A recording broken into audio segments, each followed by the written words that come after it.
पहले तो मैं गोंडवाना साम्राज्य की महारानी और इस समाज के लिए और अपने साम्राज्य के बचाने के लिए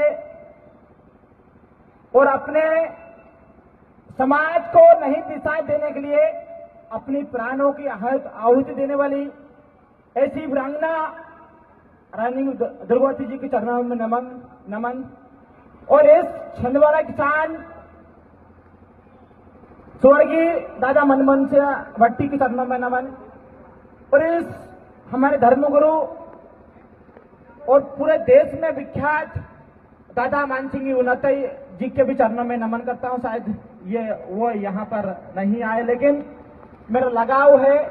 और जब मैं जेल में था कोई संभावना नहीं लग रही थी, लेकिन दादा का छिंदवाड़ा से ऐसा आशीर्वाद रहा कि मैं उन्होंने कहा था कि भैया आप 8 दिन में छूट जाओगे, तो मैं 8 दिन में छोड़ गया। दादा की ऐसी शक्ति और ऐसे महापुरुष तो मैं सलाम करता हूं। और मैं आज निशा बहन के इंसाफ के लिए आया हूं। जिस प्रकार से वो अरुण कहार ने हमारे बहन को गोदी में रखकर छाती में मार कर उसको जान ले ली। अगर वो शायद प्रशासन मेरा तो इतना कौन खोल रहा है कि मैं 3 महीने 3 साल जेल में रहने के लिए तैयार हूं। अगर प्रशासन हमको उसको सुपुर्द कर दे तो हम भी इसका ऐसा याद करें, 7 पीढ़ी छिंदवाड़ा के याद रखे और हमारी बहनों को कोई माई गलत छोड़ने की कोशिश ना करे, ना जान लेने की कोशिश करे। मैं मेरे बहनों से सवाल करना चाहता हूं, मैं पूछना चाहता हूं। और ताई बोल रही थी कि सोशल मीडिया में नहीं बोलना चाहिए। आजकल सोशल मीडिया का जमाना है कि नहीं, बताओ मेरे को, है कि नहीं? लेकिन हमारे बहनों को हमारी इज्जत है, हमारी बहन। लेकिन हमारे बहनों को कहना चाहते हैं कि आप रानी दुर्गावती की तरह बनो, आप इसकी तरह बनो। कोई माई के लाभ तुम्हारे ऊपर आंख उठा के दे सकते, मैं दवा के साथ कहता हूं। किसी की हिम्मत नहीं है। एक वीरांगना अपने बच्चे को पीठ में लेकर लड़ाई लड़ रही थी। आज के समय में 4 बार उनने मुगलों को छक्का छुड़ाए कि नहीं छुड़ाए? छुड़ाए कि नहीं छुड़ाए, बताओ मेरे को। तो ये चंद लोग जो हमारे बहनों के ऊपर गंदी नजर रखते हैं, जो चंद लोग पैसे के लालच में हमारे बहनों को बेरा फैसला कर शोषण करते हैं, इनकी क्या औकात है बताओ तो? जल किरण के नाम सुना कि नहीं? रानी दुर्गावती के नाम सुना कि नहीं? ये सामने लगी है।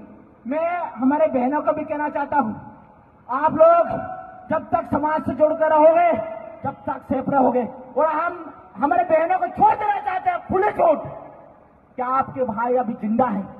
और कोई माइकल अगर आपके ऊपर आंख उठाने की जरूरत करे तो उसकी गर्दन काट दो, हम संभाल लेंगे। जो भी होगा देखा जाएगा।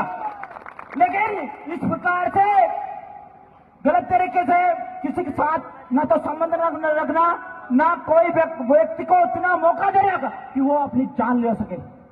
मैं ज्यादा कुछ नहीं कहूंगा, लेकिन एक और बात कहना चाहता हूं। जिस तरीके से बंटी साहू यहाँ का सांसद चाहे मुझे ऊपर मुकदमा कर रहे तो पहिए चल रहे हैं, तो 1-200 और फर्क नहीं पड़ता मेरे को। ना हम लोग डरने वाले हैं। आज ज्यादा बेर जेल में रहने वाले लोग हैं। 10 साल में आज ज्यादा बेर मैं 10 साल में आधे ज्यादा बेर जेल में रहा हूं। ना कल डरा था जेल से, ना आज डरता हूं। ना कल जरा मुकदमे से, ना आज डरता हूं। हमारे भाई कृष्णा सलाम उनको साथी के ऊपर हमला किया उनके गुंडों ने। मैं बताना चाहता हूं, आदिवासी में बड़ा गुंडा कौन है बताओ? क्षेत्र छिंदवाड़ा के अंदर बताओ। तुम अपनी ताकत को पहचानो, तुम अपनी ताकत को पहचानो। मैं बार बार ये कहता हूं, आदिवासी शेर सोया है, उसको जगाना की जरूरत कोशिश मत करो। अगर जाग गया तो बंटी साहब को मतलब जैसे कि राज 35 साल में खत्म कर दिया, तो बंटी साहब तेरे को औकात नहीं है जरा भी। और आने वाले समय में 29 में आपका सांसद खड़ा है, मैं दवा के साथ कहता हूं, रोटी बेटी साथ करके मैं तन मन धन से यहाँ पे अगर महीना भर रुकना पड़े तो हम रुकने के लिए तैयार है। लेकिन हमारे भाई को सांसद बनाएंगे और बंटी साहब जैसे भ्रष्ट और बड़े बड़े लोगों को सपोर्ट करने वाले व्यक्ति को यहां से एक और कर फेंक देंगे। जैसे जिस प्रकार से हम लोगों ने कमलनाथ की 35 साल की राजनीति को उखाड़ कर फेंक दिया, तो ये बंटी साहब कोई चीज नहीं है। तो मैं ज्यादा कुछ नहीं कहूंगा और प्रशासन से भी ये कहना चाहता हूं कि हमें मजबूर ना करे और जिस प्रकार से आपके क्षेत्र में और छिंदवाड़ा जिले में आदिवासी की जमीन छिन रही है उस पर ईमानदारी से कार्रवाई करो, नहीं तो कलेक्टर साहब हम छिंदवाड़ा कलेक्टर में पाव रखने की जगह नहीं छोड़ेंगे, इस बात को याद रख लेना। हम लाखों आदिवासी छिंदवाड़ा के अंदर है और 2 करोड़ आदिवासी मध्य प्रदेश के अंदर रहता है।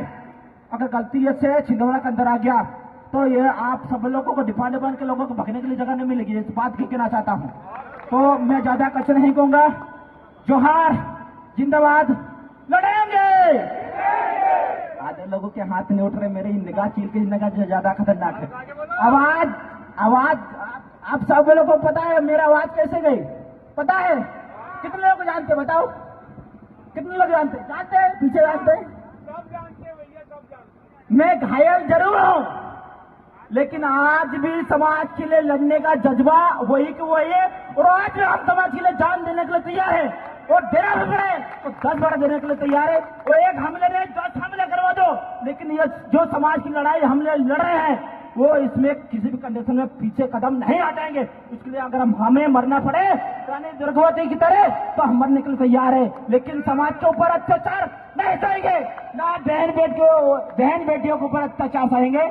और हम तमाम हमारे बहनों से भी कहना चाहता हूं, आप लोग जिस दिन रानी दुर्गावती बन गई, आप लोग सोशल मीडिया छोड़कर जिस दिन रानी दुर्गावती बन गई उस दिन कोई माई का लाल आंख उठा कर भी नहीं देखा गया, इस बात को कहना चाहता हूं। तो जोहार, जिंदाबाद, लड़ेंगे, जीतेंगे, लड़ेंगे, जीतेंगे।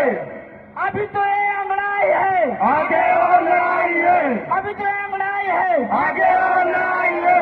और चोर चुरम की टक्कर में संघर्ष हमारा नारा है, चोर चुरम की टक्कर में संघर्ष हमारा नारा है। भाई तुम संघर्ष करो, हम तुम्हारे साथ हैं। भाई तुम संघर्ष करो, हम तुम्हारे साथ हैं। भाई ने फोन नहीं लगाया, एक बार फोन लगाया मैंने उठाया नहीं, प्रवीण भाई ने फोन लगाया कि देवरान भाई याद कर रहे हैं और भाई के लिए मैं जान दे सकता हूं और किसी की जान भी ले सकता हूं, इस बार की बहुत बढ़िया। जोहार, जिंदाबाद। एक बार पुनः जोरदार तालियां बजाइए हमारे आदिवासी शेर भाई रामदेव काकोड़िया के लिए।